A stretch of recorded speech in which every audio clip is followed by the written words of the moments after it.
Today we're breaking down the English opening with the symmetrical variation. I'm going to be trying to mention the main ideas and the system that you'll be playing with this opening. Obviously, the English opening is C4, and when it's met with C5, which is the symmetrical variation, there's a lot of fun for you to, and a lot of opportunities that you have. So this video is going to try to shed some light on those ideas.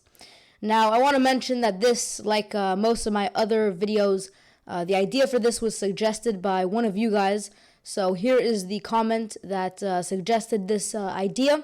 If you guys want videos that are about your suggestions, then leave the suggestions in the comment section.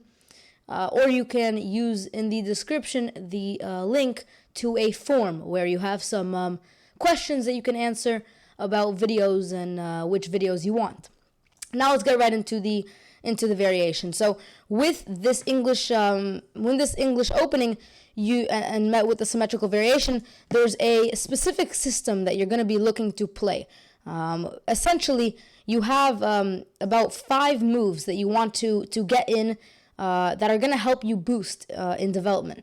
So let me show you what these 5 moves are. First, you want to play C3, and this is the most common move with the English opening because it just, it further controls the light squares in the center. So that's the first move that you want to get in. So you want to play C3. You want to play G3 to allow you to fianchetto your bishop on G2. You want to play E4, and you want to play knight to E2, obviously once the E4 pawn or once the E pawn has been moved to E4. And this is kind of the ideas that you have in this variation. So let me show you how this variation could arise in an actual game. I'm going to be showing you 2 examples, and you'll notice that although I play these moves, all these moves that I showed you, although I play these moves that I showed you, although I play them at a different time, they all get played in the end. So you understand how important these moves are to play. So let me show you one variation, which is if your opponent takes out their knight. And this looks even more symmetrical, and you'll see that it even gets more symmetrical.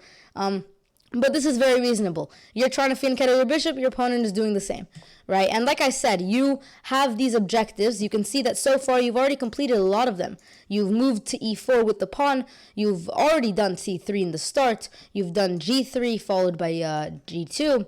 And now you have ideas of E2, which is the next move that you play after your opponent plays a move like this. And all of the moves that my opponent played here, they all were just relatively, standard moves that you might see. There are other moves, obviously, that your opponent could play, but for the most part, the moves that your opponent plays shouldn't bother you from doing these developing moves. So you should be fine with these moves, essentially. Now, let me show you a different, idea that your opponent might play, which is if from here your opponent decides not to go symmetrical. And decides to play a move like E6, right? And this is, pretty standard. You're, trying to support this maybe a little bit further and take control of a little bit of the center. And again, you're going to have those 5 objectives in the system, but just in a different order. So you can see here, first you start with E4. Mainly to hold the pressure here and not allow your opponent to play this, which is the main idea with E6.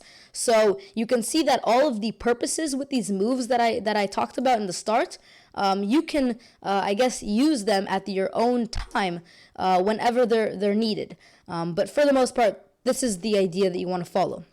And again, just same ideas. And you can see we're in the same position for you, and your opponent has a similar position. And you can see how nice this position is for you. You have a very nice development boost, and you can castle next move, and both of your knights are in the play. Your bishop is very happy on this long diagonal. And these pawns, they can get pushed eventually and allow your other bishop to find its way into the game. So it allows you to essentially boost in your development as quickly as you want to, and it's very nice. It's a happy position for you.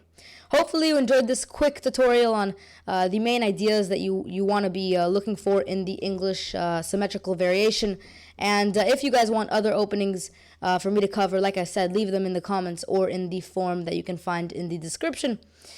Subscribe if you're new to this channel and enjoy videos like these. And I'll see you guys next time.